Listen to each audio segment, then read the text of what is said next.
tertanam di dalam hati kita masing-masing. Ustaz, ada beberapa pertanyaan? Ya. Ini kelihatannya dari mahasiswa yang sudah berbisnis karena sudah punya uang. Bagaimana cara kita bertobat dengan utang-utang yang dulu pernah menjadi kebiasaan, tapi lupa di mana utangnya? Bagaimana, Ustaz? Orang yang paling tinggi IQ-nya, cerdas pun, kalau udah cerita utang ini banyak juga lupa. Nggak tahu entah kenapa, memang begitu. Nah, jadi antum jangan merasa cuma antum aja. Saya tidak lupa, cuman banyak jumpa dengan orang-orang lupa. Dulu sebelum minjam duit dekat kan, begitu udah dapat macam nggak kenal ya. Ada orang mati syahid. Orang mati syahid itu bebas dari 4: tidak merasakan sakaratul maut, tidak merasakan azab kubur, tidak merasakan hisab, langsung masuk surga. Ilat dain, kecuali utang. Orang mati syahid aja kalau punya utang tertahan, apalagi mati konyol. Oleh sebab itu masalah utang ini jangan macam-macam. Jadi cobalah dari sekarang diingat-ingat berapa hutang piutang, cari alamatnya. Cari alamatnya. Dulu cari, bayar. Sudah dicari ahli warisnya tidak ada, diingat-ingat, dibayar, diserahkan ke masalih ammah, kepentingan umum. Di antaranya masjid, panti yatim, fakir miskin. Hitung dulu. Bapak calon jamaah haji, sebanyak apapun ibadah kalian di tanah suci, kalau hutang tidak kalian bayar, kalian akan dituntut di hadapan Allah. Menangis calon jamaah haji, datang jumpa saya 4 mata. Mohon maaf Pak Ustaz, saya malu di depan orang banyak. Hutang bapak apa? Bapak kan orang kaya. Memang saya kaya Pak, tapi saya cari orangnya belum ketemu Pak Ustaz. Hutang bapak apa? Dulu makan bakwan 3 bayar 1. Hati-hati nih mahasiswa. Bukan kalian, kami dulu. Nah, itulah bayar. Oleh sebab itu maka cari bayar. Kalau tidak ketemu maka dihitung ekuivalen berapa itu, lalu kemudian diserahkan ke masalih ammah, kepentingan umum untuk umat. Serahkan ke masjid. Assalamualaikum Pak Ketua Masjid. Ya, ini ada uang. Uang apa nih Dek? Terima aja lah Pak, jangan tanya-tanya. Jadi nggak perlu akad. Saya bayarkan akad utang Mbak Wan selama 3 tahun SMP tunai. Nggak perlu. Wallahu a'lam. Alhamdulillah, Ustaz. Assalamualaikum warahmatullahi wabarakatuh. Ustaz ganteng, hehehe gitu. Ustaz yang ganteng, hehehe. Bagaimana pendapat Ustaz tentang Islamization of knowledge? Bukankah semua ilmu sains itu dari Allah Subhanahu wa taala? Jadi ilmu apapun itu Islam, tergantung orangnya amalkan. Syukran. Naik sepeda itu bisa nggak dibedakan? Naik sepeda itu ilmu kan? Ilmu belajar naik sepeda. Lalu kemudian bisa nggak dibagi? Ini naik sepeda Islam, ini naik sepeda konvensional. Ilmu kan? Ilmu cara naik sepeda, naiknya dari kanan. Nanti kalau jatuh, sebelum jatuh na'udzubillah, setelah jatuh la haula wala quwata illa billah. Letaknya di mana? Mengeksplorasi ayat-ayat Al-Quran, hadis-hadis. Ada ayat kauniyah, ada ayat alam semesta. Itu semua disebut ayat oleh Allah Ta'ala. Inna fi khalqis samawati wal ardi wa ikhtilafil laili wan nahari la ayat. Bagaimana menggali, mengeksplorasi ekonomi dari Al-Quran, dari sirah Nabi. Ada mahasiswa pasca sarjana ngontak saya, mau nanya masalah andragogi. Assalamualaikum Ustaz Somad. Waalaikumsalam. Saya tesis S2 saya tentang andragogi, kata dia. Mohon maaf, saya andragogi ini bukan bidang saya. Saya taunya Andra and the Backbone. Saya mau ngajak ketemuan karena mahasiswa ini perempuan, mahasiswi, jadi saya nggak berani ketemu di rumah makan, ketemunya di masjid. Nanti kalau ketemu di rumah makan dia foto kan bahaya. Akhirnya ketemu di masjid. Kata dia, andragogi ini apa? Saya tanya. Andragogi ini belajar setelah dewasa, Ustaz. Terus saya sudah cari hadisnya nggak ketemu.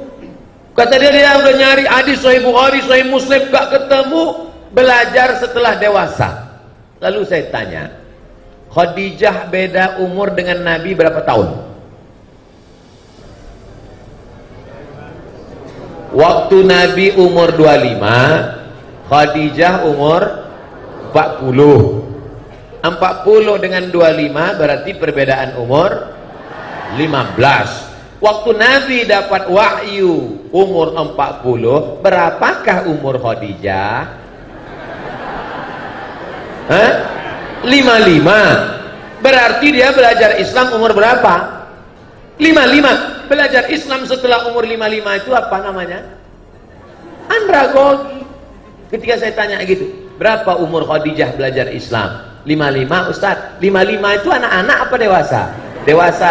Apa itu namanya?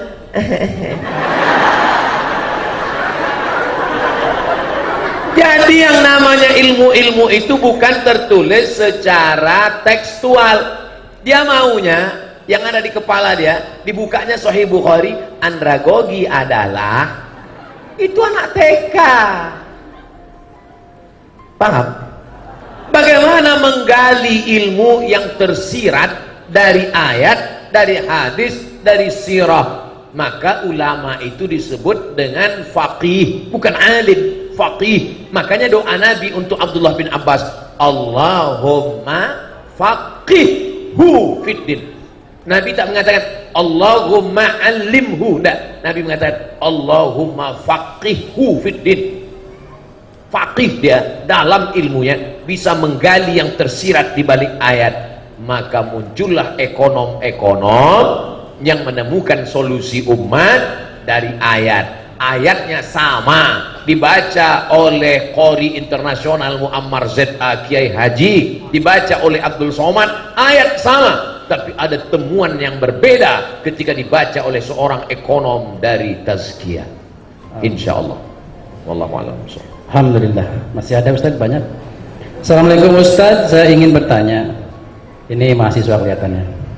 Apabila sudah ada jodoh, boleh Ustaz? Boleh. Apabila sudah ada jodoh yang ingin segera menikahi saya dan menikahnya di tahun ini, tetapi keluarga besar saya menyuruh nikah tahun depan, apa yang harus saya lakukan? Lebih baik mendengarkan keluarga besar atau segera menikah? Lari maksudnya. Demikian Ustaz. Apa hubungan jodoh sama ekonomi?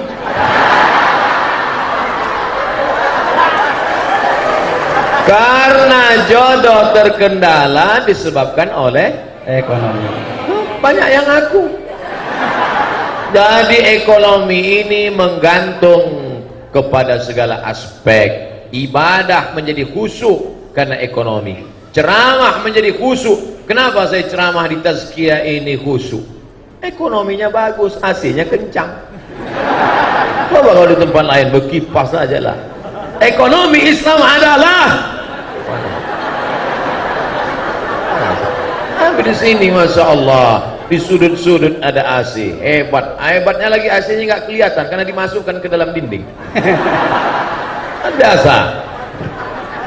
Kenapa acara ini bisa diliput di seluruh dunia, bisa melihat? Karena ekonominya mapan, kameranya besar-besar. Di tempat lain saya ceramah, sini nggak ada kamera, walaupun nggak semuanya hidup.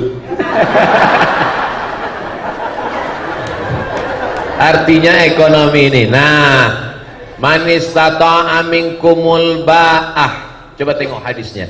Man istata'a minkumul ba'ah. Siapa di antara kamu yang ba'ah? Apa kata syarah? Syarih penjelas hadis. Al-ba'ata al-qudratu. Makna al-ba'ah mampu. Mampu secara apa? Mampu secara keilmuan, mampu secara finansial. Man istata'a minkumul ba'ata, siapa di antara kamu yang sudah mampu menikah, falyatazawwaj fa innahu aghaddu lil basar, karena menikah itu menundukkan pandangan, wa ahsanu lil farj, menjaga kemaluan. Faman lam yastati', siapa yang tak sanggup, fa alaihi bis-shaum, banyak-banyak puasa. Jadi adik-adik mahasiswa yang belum mampu menikah, kalian puasa aja dulu. Puasa. Kalau puasa kalian nafsu ada, tenaga tak ada. Lemes ya. Jadi bawaannya mau mati aja. Bro, itu ada mahasiswi cantik dari Tazkiyah. Aku udah nggak ngeliat lagi, bro. Udah mau mati aja bawaannya. Nantilah habis buka baru kita cari. Nah, oleh sebab itu, kalau ekonomi sekarang ekonomi sudah mapan. Kira-kira mana yang didulukan Pak Ustadz? Apakah saya menikah tahun ini atau dengan keluarga? Balik kepada Al-Quran. Apa kata Allah? Wa amruhum syura bainahum. Orang beriman itu memutuskan berdasarkan syura. Datang ke ayah, datang ke ibu. Papa, jangan panggil papa, kita makan sambal terasi nah. Ayah, saya ada rencana nikah sekarang ya. Kau sudah punya kemapanan ekonomi? Sudah mampu insya Allah ya. Tahun depan mobil belum ada, nanti cucuku naik motor batuk.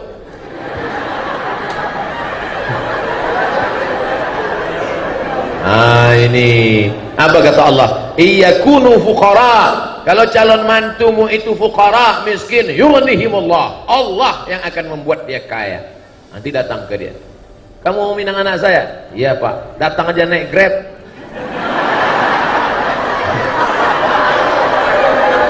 Bacakanlah itu. Ingat-ingat yang saya sampaikan tadi. Iyakunu fuqara yughnihimullah. Kalau yang datang ini miskin, Allah akan mengkayakan dia. Pergi pulang gitu. Yang nyampaikan itu jangan mulut kamu, pinjam mulut orang lain. Yang kira-kira ngomongnya didengar sama orang tua. Datangi Ibu Rektor, datangi Dr. Safi Antonio, mereka yang ngomong. Jangan mentang-mentang kamu udah ngaji pulang kamu yang menceramahi orang tua. Ayah sini, mama sini. Assalamualaikum. Begitu. Musyawarah. Jangan nikah diam-diam. Nanti sudah punya anak baru kalian pulang kampung. Orang tua tak tahan darah tinggi. Pulang kalian bukan bawa ijazah, bawa menantu sama anak. Mati dia. Musyawarah baik-baik, jangan sampai menjadi penyesalan. Bagus kalau mahasiswa-mahasiswi mapan menikah, dua-dua tercapai insya Allah. Mudah-mudahan semuanya disegerakan Allah menikah. Yang bilang amin yang belum nikah aja. Wallahu a'lam. Waalaikumsalam. Ustadz, ini ada lagi. Ustadz, saya mahasiswi semester 5. Cita-cita saya meninggal husnul khotimah. Subhanallah. Tetapi hobi saya berbuat maksiat. Enggak linear. Ingin mati tapi maksiat. Jujur saya selalu menyadari perbuatan saya. Perbuatan yang salah. Bahkan saya sering menangisinya. Tolong beri saya nasihat, amalan apa yang bisa menjauhkan saya dari perbuatan maksiat itu. Saya sudah bosan menangis atas dosa-dosa saya. Gitu Ustaz. Berdosa itu semua orang tahu, tapi penyebab apa membuat engkau berdosa, engkau mesti tahu. Dosa apa yang kau lakukan dan mengapa engkau berdosa, mesti tahu. Sehingga mudah kita mencarikan obatnya. Itulah gunanya kita diperiksa dulu sama dokter di USG, itu USG hamil. Di scan supaya dipastikan apakah dia usus buntu atau cancer, supaya jelas. Maka jangan sampai salah obat. Salah obat nanti jadi penyakit, racun. Oleh sebab itu maka diketahui dulu penyakitnya apa. Ini pertanyaannya umum, maka saya jawab secara umum. Pak Ustadz, saya bergelimang dosa. Dosamu apa? Penyebabnya apa? Dosa saya ini karena sebabnya ini. Cepat atasi. Dosa ini penyebabnya ini. Obatnya ini. Atasi ini. Karena secara umum biasanya dosa hinggap kalau kita selalu sering sendirian. Maka jangan sendirian. Harus berjamaah. Buat komunitas. Saya senang anak-anak muda ini punya komunitas-komunitas. Saya banyak jumpa komunitas. Kamu dari komunitas mana? Saya dari komunitas jombloan visabilillah Pak Ustaz. Mantap. Kamu komunitas mana? Saya komunitas petato tobat Pak Ustaz. Mana tatomu nggak kelihatan? Nih. Ada satu titik. Kamu komunitas mana? Saya dari komunitas subuhan berjamaah Pak Ustaz. Bagus. Nah, jadi yang pertama jangan sendiri. Jangan pernah sendiri. Sekarang ini komunitas tazkiyah. Nanti pulang ke kos-kosan, mulai setan mendekat. Maka di komunitas kos-kosan juga cari komunitas kos-kosan yang islami. Saya dapat berita katanya di sekitar Bogor tazkiyah punya tempat tinggal yang islami. Betul tuh. Nah ini terjaga dia. Nanti di grup juga, di grup itu juga ada grup-grup yang menjaga kita. Kalau berada di grup yang buat maksiat keluar. Kamu coba lihat grup-grupnya, pasti cek grup homo. Ngapain kau di dalam? Saya mau mendakwahi mereka Pak Ustaz. Astagfirullah. Kau nggak kuat bro. Belum tentu kuat. Nanti kalau sudah kuat baru. Jadi kalau ada grup yang kira-kira menyelamatkan kita. Jadi yang pertama menyelamatkan diri ini adalah pertama taubat nasuha, mandi taubat. Setelah itu berjamaah buat komunitas. Setelah itu istiqomah. Makanya nanti buat komunitas ada datanya, kartunya, fotonya, nomor handphonenya. Kalau nggak datang ditanya, ente nggak datang, kenapa nggak datang?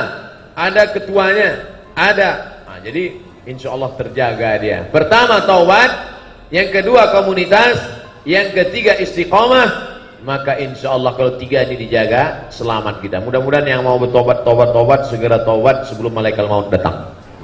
Ingat, malaikat maut datang tidak pernah melihat akte kelahiran. Jangan kalian pikir karena semester 5 malaikat masih lama. Semester 2 aja banyak yang gol. Wallahu a'lam bishawab. Alhamdulillah. Kita lanjut Ustaz, masih ada waktu. Bismillah.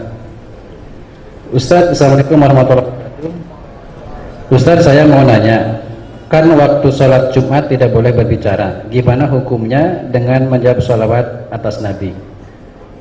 Terima kasih. Idza sa'idal khatibu 'alal mimbar, kalau khatib sudah naik ke atas mimbar, fala yatakallamanna ahadukum, maka janganlah satu di antara kamu berkata-kata. Idza qulta li sahibika ansit, kalau kau katakan kepada orang di sebelahmu, faqad laghauta, maka kau sudah melakukan perbuatan lagha. Wa man lagha fala jum'ata lah, siapa yang melakukan perbuatan lagha maka tiada Jumatlah baginya. Diam, tiada Jumat baginya. Adapun khatib mengatakan, marilah kita berselawat kepada Nabi. Allahumma sholli ala Sayyidina Muhammad.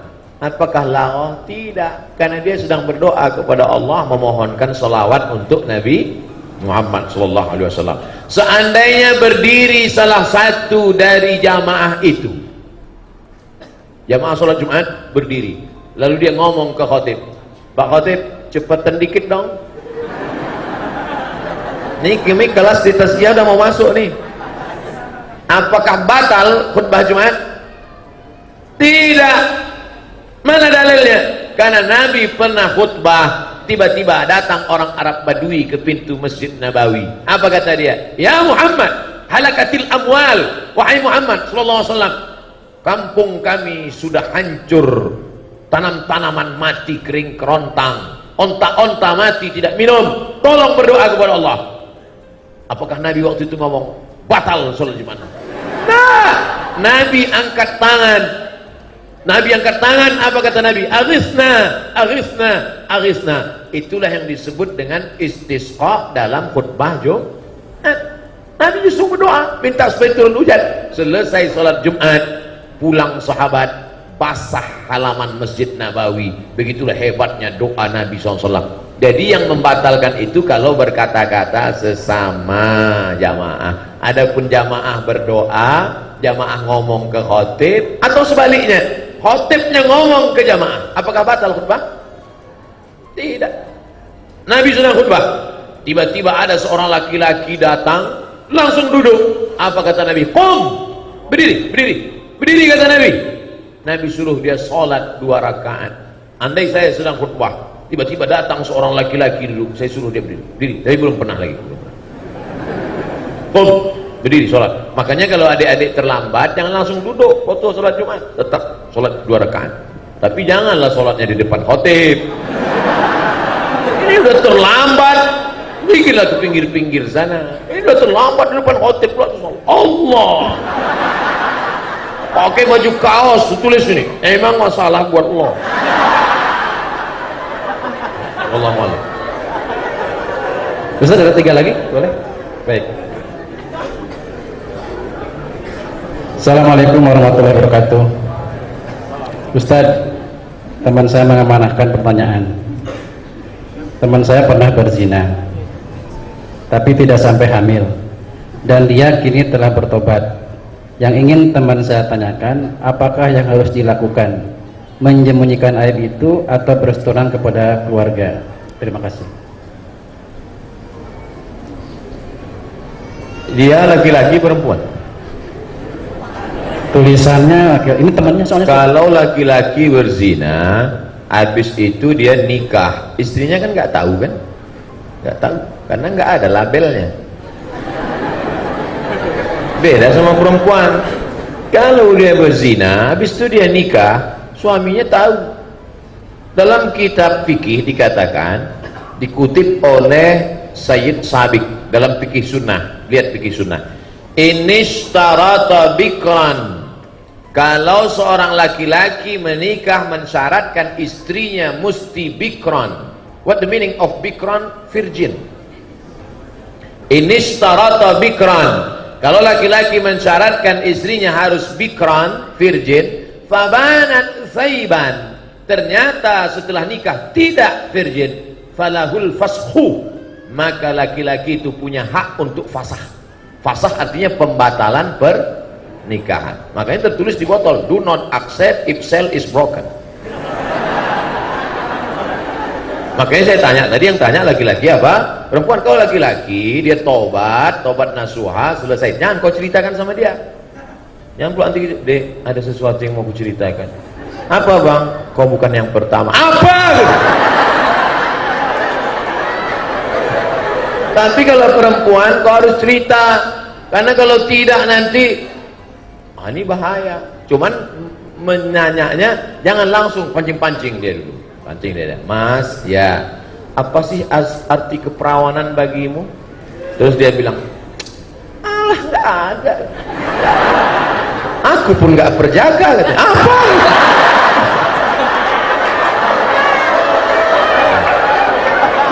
Jadi hati-hati. Kalau memang dia siap menerima, lanjutkan. Tapi kalau tidak, itu nanti bisa menjadi fasah namanya. Apa namanya?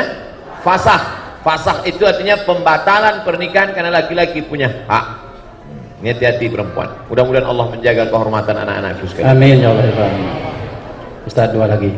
Bagaimana jika perekonomian di dunia berbasis Islam? Akan seperti apa perekonomian itu? Apakah masih ada kemiskinan? Apakah masih akan terjadi inflasi? Kita bicara tentang ekonomi di alam goib atau alam nyata? Saya tanya sekali lagi. Bicara ekonomi Islam ini bicara teori di alam kertas, makalah, seminar, lokakarya, atau pernah nyata di alam nyata? 2,5 tahun jadi khalifah, dan dia menantang siapa yang bisa berjalan kaki dari Son'a ke Darul Bayda. Son'a, Yaman. Sekarang kita hitung, Yaman, naik Yaman, Saudi Arabia, naik ke atas Suriah, Yordania, Palestina, naik ke atas lagi Mesir, Tunisia, Aljazair, Maroko, 9 negara. Siapa yang sanggup jalan kaki 9 negara mencari fakir miskin, bawa ke sini, kata Umar bin Abdul Aziz. Abad kedua Islam, tidak ada fakir miskin. kalau ekonomi Islam diterapkan. Jadi kita bukan cerita masalah makalah seminar, kita bicara tentang pernah wujud ada di alam nyata, bukti, real, fakta, bukan fiktif. Jadi orang Islam cerita ekonomi ini bukan dongeng, bukan cerita tentang masalah. Nah, ini mesti diwujudkan kepada umat Islam. Lalu kemudian kenapa dalam fikih itu, coba baca kitab tafsir di abad-abad keempat, abad-abad kelima, abad-abad keenam.